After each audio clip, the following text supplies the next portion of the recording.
Hello everyone. Blog start करने से पहले आप सभी को नवरात्रि की बहुत बहुत शुभकामनाएं। मैं विश करती हूँ कि सब लोग अच्छे से रहें, खुश रहें, हेल्दी रहें। ये ब्लॉग काफ़ी इंटरेस्टिंग है क्लास 12th के लिए। लेवल ऑफ मैनेजमेंट है और इसके अंदर आपके शॉर्ट क्वेश्चंस, आपके लॉन्ग क्वेश्चंस और आपके मल्टीपल चॉइस क्वेश्चंस, MCQs भी इसमें इजीली बनते हैं। तो प्लीज़ रिक्वेस्ट है सभी से ब्लॉग को पूरा एंड तक देखें और अगर आपको कोई क्वेरीज है, कोई आप चीज़ समझ में नहीं आ रही है तो आप प्लीज़ मुझे कमेंट भी कर सकते हैं। जो पुराने सब्सक्राइबर्स हैं, thank you so much for watching and keep supporting guys. And जो न्यू सब्सक्राइबर्स हैं, प्लीज़ अगर आपको अच्छा लग रहा है तो subscribe, like, share and comment ज़रूर करें। प्लीज़ गाइस लाइक ज़रूर कर दिया कीजिए क्योंकि सब लोग, काफ़ी लोग मैसेजेस करते हैं पर प्लीज़ लाइक भी बनता है गाइस। इतनी मेहनत करते हैं सब और मैं भी कर रही हूँ, प्लीज़ सपोर्ट कीजिए बिकॉज मैं भी सबको करती हूँ। जिनके भी मैं जाती हूँ चैनल या फिर ब्लॉग्स विजिट करने में, लाइक ज़रूर करती हूँ बिकॉज आई नो कि उनको कितना ज़रूरी है और मुझे भी उतना ही ज़रूरी है। So let's start without wasting time. Level of management. Level of management is a series of managerial positions from top to bottom. Every individual in the organization is responsible to complete a task and it is bestowed certain amount of authority. The authority responsibility binds all individuals as superiors and subordinates, which give rise to different level in the organization. अब जो organization है वो 3 level में हमारी basically divided है, जिसे हम top level, mid level और आपका लोअर लेवल या सुपरवाइजरी लेवल भी कहते हैं।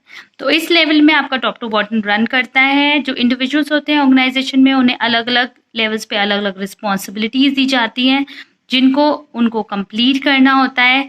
उसके लिए जो अथॉरिटीज़ हैं, जो हेड्स हैं, वो रिस्पॉन्सिबल होते हैं अपने सबऑर्डिनेट से वर्किंग कंप्लीट करवाने के लिए और हर ऑर्गेनाइजेशन में बेसिकली ये लेवल पाया जाता है। First one is yours top level management. It consists of members at highest level in management hierarchy. This level includes the board of directors, chief executives, managing directors, chairmen, presidents, vice presidents, CEO, COO, etc. The top level managers are accountable to the owners and responsible for overall management of the organization. तो ये जो level है basically सबसे highest level है और इसमें mostly आपके directors, board of directors, president, CEOs ये सब वर्क करते हैं। इनकी रिस्पॉन्सिबिलिटी क्या होती है? वो अकाउंटेबल होते हैं। जो ओनर्स हैं, मैं हमेशा बोलती आई हूँ, owners of the company, share holders होते हैं, उनको अकाउंटेबल है कि उन्हें बताना होता है उनको कि क्या कंपनी में चल रहा है और कंपनी प्रॉफिट दे रही है कि नहीं दे रही है। ये सारा का सारा जो जिम्मा है किसे दिया जाता है? टॉप लेवल मैनेजमेंट को दिया जाता है। उनकी रिस्पॉन्सिबिलिटी होती है कि वो ऑर्गेनाइजेशन को ठीक से रन करा सके। Now we have the major role or you can the function of the top level management as a following. इसमें कोई headings नहीं है, points में है, इसलिए आप इन्हें easily आपके MCQs में भी use कर सकते हैं और short में और long में तो पूरा question आता ही है। Mostly it's a very important topic. Number first is to make a corporate plan for the entire organization covering all areas of operation. एक प्लान बनाना, प्रॉपर प्लानिंग करना, सारे एरियाज को देख के कौन सा है, चाहे वो मार्केटिंग एरिया हो, आपका फाइनेंशियल एरिया हो, चाहे प्रोडक्शन एरिया हो, सब एरियाज को ढंग से, ट्रांसपोर्टेशन, सबको देखते हुए एक अच्छा प्लान बनाना ताकि ऑर्गेनाइजेशन अच्छे से वर्क कर सके। Next one is yours to decide upon the matters which are vital for the survival, profitability and growth of the organization, such as introduction of a new product, shifting to the new technologies and opening of new plant, etc. सो वो matters जो बहुत ही vital है, vital मतलब बहुत ही एक important जो अभी matter है, उनको बिल्कुल ध्यान में रखते हुए कंपनी के सर्वाइवल के लिए, उसकी प्रॉफिटेबिलिटी के लिए, उसे प्रॉफिट कमाए, ग्रोथ के लिए ऑर्गेनाइजेशन क्या क्या करती है। नए नए प्रोडक्ट इंट्रोड्यूस करती है। लोग पुराने प्रोडक्ट से जल्दी बोर भी हो जाते हैं, तो नई नई टेक्नोलॉजीज, नए नए प्रोडक्ट और नए नए प्लांट्स आपको ओपन करने पड़ते हैं ताकि आपका जो प्रोडक्शन है वो कम ना हो, वो हमेशा ज़्यादा रहे। ज़्यादा प्रोडक्शन होगा उतना ही ज़्यादा आपको बेनिफिट्स होते हैं। Third point is yours to decide corporate goals. आपका जो कॉर्पोरेशन है उसका जो गोल है, बेसिकली सबका एक ही गोल होता है, टू अर्न प्रॉफिट। उसके अलावा कुछ कुछ सोशल गोल्स भी होते हैं कि हम एनवायरनमेंट को सेव करेंगे, अपनी सोसाइटी को हेल्प करेंगे। उन सारे गोल्स को भी ध्यान में रखते हुए अपनी ऑर्गेनाइजेशन को रन करना। फोर्थ है आपका to decide structure of organization creating various positions therein. आपका जो ऑर्गेनाइजेशन है उसका स्ट्रक्चर इस तरह से क्रिएट करिए कि उसमें ज़्यादा से ज़्यादा एम्प्लॉयमेंट अपॉर्चुनिटीज़ जनरेट हो, क्योंकि हमारी कंट्री में एम्प्लॉयमेंट की कमी है। तो इस वजह से एम्प्लॉयमेंट बहुत ज़रूरी है, और वो तभी हो सकता है जब ऑर्गेनाइजेशन प्रॉपरली वर्क करेंगी और ये देखेंगी कि कहाँ पे वो ज़्यादा से ज़्यादा एम्प्लॉयज़ को एम्प्लॉयमेंट दे सकते हैं। और फिफ्थ पॉइंट है आपका to exercise all over managerial control through the process of reviewing overall financial and operating result। इसका मतलब है इस तरह से मैनेजरल कंट्रोल करना, प्रोसेस करना कि जो आपका फाइनेंशियली जो आपका पोजीशन है वो स्ट्रॉन्ग रहे, यानी कि फाइनेंस पे भी कंट्रोल होना ज़रूरी है। बे मतलब कि खर्चे नहीं हो या वेस्टेज नहीं हो मनी का, ये भी देखने का किसका काम होता है? टॉप लेवल मैनेजमेंट का काम होता है। बिकॉज ये देखना बहुत ज़रूरी है हम जितने भी खर्चे कर रहे हैं वो कंट्रोल मैनर में रहे, उससे ज़्यादा खर्चा नहीं होना चाहिए जितना हमने सोचा है, ताकि ऑर्गेनाइजेशन को कोई ड्रॉबैक ना उठाना पड़े। नेक्स्ट पॉइंट है आपका to make decision regarding disposal and distribution of profit. आपका जो प्रॉफिट है वो प्रॉपरली डिवाइडेड होना चाहिए। आपके जो शेयर होल्डर्स हैं, आपको पता होगा जो शेयर होल्डर्स हैं उनको जो भी शेयर्स अलॉट किए जाते हैं उसके अकॉर्डिंगली उन्हें डिविडेंड मिलता है, तो उनको डिविडेंड देना। उसके बाद आपका जो एम्प्लॉयज़ हैं उनकी सैलरी, गवर्नमेंट जो टॉप लेवल मैनेजमेंट है उनकी अपनी खुद की सैलरीज़, तो बहुत सारी चीज़ें होती हैं, उन्हें सब कुछ ध्यान से देखना पड़ता है कि कितना प्रॉफिट है और कितना हम अभी इसको डिस्पोज ऑफ कर देंगे, और उसके बाद कितना प्रॉफिट बचता है, वही बेसिक देखा जाए तो बिजनेस का प्रॉफिट होता है। 7th point is yours to select the key officials and executives for the company. जितने भी बड़े बड़े हेड्स के डिपार्टमेंट हैं, उनके बड़े बड़े जो भी वर्कर्स हैं जो वर्क करते हैं वहाँ पे हायर पोस्ट पे, उनको सेलेक्ट करने का जो भी काम है वो भी टॉप लेवल मैनेजमेंट का ही होता है। 8th point to coordinate various subsystem of the organization. Organization सीधे टॉप, मिडिल या फिर लोअर लेवल पे वर्क नहीं करती, उसके भी सब सिस्टम्स होते हैं, अलग अलग लेवल्स उसमें भी डिवाइडेड होते हैं। तो उन सब लेवल्स पे किस तरह से वर्क किया जाएगा, उन्हें किस तरह से मिला के काम किया जाए, कोऑर्डिनेट मीन्स एक साथ मिलके कैसे काम किया जाए, ये सब कौन देखता है? Top level management. 9th point is yours to maintain liaisons with outside parties having a stake in business such as government, trade unions and trade association etc. उसके साथ जो आउटसाइड पार्टीज़ हैं जैसे हमारी गवर्नमेंट हो गई, हमारा ट्रेड यूनियंस हो गए, ट्रेड एसोसिएशंस हो गए, उनसे भी डील कौन करता है? टॉप लेवल मैनेजमेंट करता है। किस तरह से उनसे बातचीत की जाएगी, उनके जो भी प्रॉब्लम्स हैं उन्हें सॉर्ट आउट किया जाएगा, या जो भी नए रूल्स एंड रेगुलेशंस आए हैं उन्हें कैसे टैकल किया जाएगा, ये सब कुछ काम किसका होता है? टॉप लेवल मैनेजमेंट का। इसमें आपका 10th पॉइंट है to formulate basic policy and providing direction and leadership to the organization as a whole.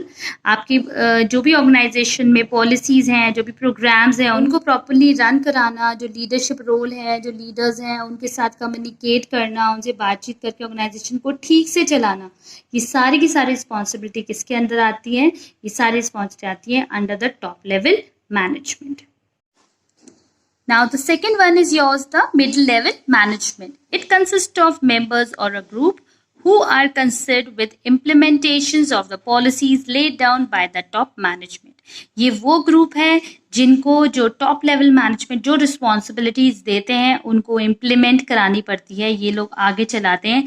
This level include the head of department such as your finance manager, marketing manager, branch manager, regional manager, departmental manager, divisional heads, plant superintendents, etc. These executives are mainly concerned with the overall functions of the organization. इनका काम होता है जिस level पे जो लोग काम कर रहे हैं उन सबके काम को देखना और उसे पूरा करवाना। They act as a link between the top and the lower level management. वो दोनों लेवल ऑफ मैनेजमेंट है, जो हमारा टॉप है और बॉटम लेवल है, उसके बीच में एक लिंक भी होते हैं प्रोवाइड। इनकी जो परेशानियां, जो रूल्स एंड रेगुलेशंस है वो टॉप तक पहुंचाना, और जो टॉप के रूल्स एंड रेगुलेशंस है वो लोअर लेवल तक लेके जाना भी इन्हीं का काम होता है। The main function performed by these managers are: number 1, to prepare departmental plans covering all activities of the department within the basic framework of the corporate plan.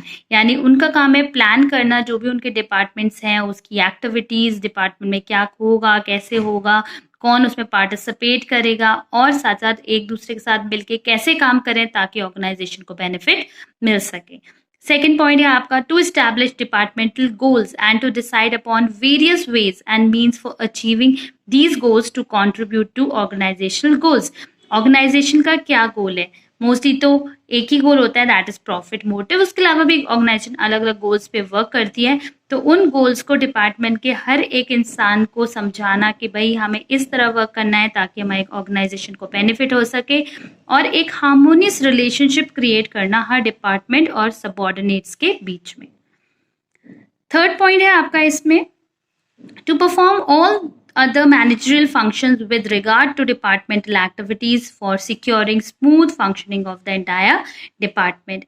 इस तरह से मैनेजरियल फंक्शन को आप रन करें ताकि जो डिपार्टमेंट की activities होती है वो बहुत ही स्मूथली वर्क करती रहे और सिक्योर्ड मैनर में, कोई तरह का परेशानी लोगों को भी और या फिर डिपार्टमेंट को नहीं हो, और एंटायर जो डिपार्टमेंट है वो इजीली वर्क कर सके। तो बेसिकली एक कोऑर्डिनेशन एंड हार्मोनियस रिलेशनशिप यहाँ पे भी मेंटेन करना पड़ता है। Fourth one is yours to issue detailed orders and instructions to lower level managers and coordinate the activities of various work unit at lower level। यानी कि जो भी orders उन्हें मिले हैं वो lower level managers को instruct करना, उन तक पहुंचाना और वो जो काम कर रहे हैं उसमें coordinate करना, उनके साथ help करना ताकि वो अपना जो काम है वो अच्छी तरह से complete कर सकें, उन्हें उसको complete करने में कोई issue ना हो। Fifth point is yours. The middle level managers explain and interpret policy decisions made at the top level at lower level management। Top level है basically वो जाके lower level manager से कभी बात नहीं करता है, जो link है वो middle level managers ही होते हैं। मैं आपका third और जो last level है that is your lower level और supervisory level management भी हम इसे कहते हैं। It refers to the group of members who are concerned with execution of the work. They are also known as the first line managers. The level include foremen, clerks, inspectors, etc. They directly guide and control the performance of rank and file workers. They issue orders and instructions and guide day to day activities. अब इस level पे भी हमारे lower level workers होते हैं जिसमें हमारे फोरमैन्स होते हैं, क्लर्क्स होते हैं, इंस्पेक्टर्स होते हैं। इन सब का काम क्या होता है? इन्हें फर्स्ट लाइन मैनेजर्स भी कहा जाता है। जो मेन वर्कर्स हैं जो कंपनी के लिए काम कर रहे हैं उनको काम करवाने का जो रिस्पॉन्सिबिलिटी होती है वो इन लोगों के पास होती है। जो डे टू डे एक्टिविटीज हैं वो ये लोग ही कंप्लीट करवाते हैं in the management. Supervisory management functions the following functions. उनके कौन से फंक्शंस होते हैं? Number 1 planning to of day to day work. मैंने आपको पहले ही बोला डे टू डे वर्किंग जो होती है कंपनीज की वो यही कराते हैं। Assignment of job and issuing orders and instructions. जो भी जॉब असाइन किया जाता है जो लोअर लेवल वर्कर्स को वो सारा यही करते हैं, उनके ऑर्डर्स और इंस्ट्रक्शंस भी यही लोग देते हैं। Supervising and guiding workers. Workers को सुपरवाइज करना कि किस तरह से काम करना है, उनको गाइड करने का काम भी इन्हीं वर्कर्स का होता है, बिकॉज ज़रूरी नहीं है कि सब वर्कर्स को पता हो how to perform their work. Number 4 is maintaining close personal contact with workers and ensure discipline. इन्हीं का काम होता है जो वर्कर्स हैं उनके साथ एक पर्सनल कॉन्टैक्ट बनाना, उनसे उनकी प्रॉब्लम्स पूछना, प्रॉब्लम्स को सॉर्ट आउट करना और उनमें डिसिप्लिन भी मेंटेन करना। टीम वर्क के लिए डिसिप्लिन होना बहुत ज़रूरी है। Fifth is yours evaluating operating performances. जो भी परफॉर्मेंसेस ऑपरेशनल फंक्शंस चल रहे हैं उसमें देखना कि वो अच्छे से हो रहे हैं कि नहीं हो रहे। Point number 6 sending reports and statements to high authorities. जो भी काम कराया जा रहा है उसकी रिपोर्ट्स और statements time to time high authorities के पास भिजवाना। And 7th and the last point is communicating the grievances and suggestions of workers to high authorities. यानी कि जो भी वर्कर्स की परेशानियां हैं या फिर उनके कोई सजेशन है, कुछ बता सकते हैं कि हम कुछ और बेटर करने के लिए ऐसा कुछ कर सकते हैं टेक्नोलॉजी चेंजेस में, तो वो सारी चीज़ें कौन कम्युनिकेट करता है टू द हायर लेवल? वो इन्हीं वर्कर्स का काम होता है। तो जो हेड्स हैं इस डिपार्टमेंट के उनका ये काम होता है। आई होप ये जो ब्लॉग है काफ़ी इम्पॉर्टेंट ब्लॉग है, आपको पसंद आया होगा। पसंद आए तो please again like, share, subscribe and comment ज़रूर करें। Have a nice day everyone. Take care, bye bye.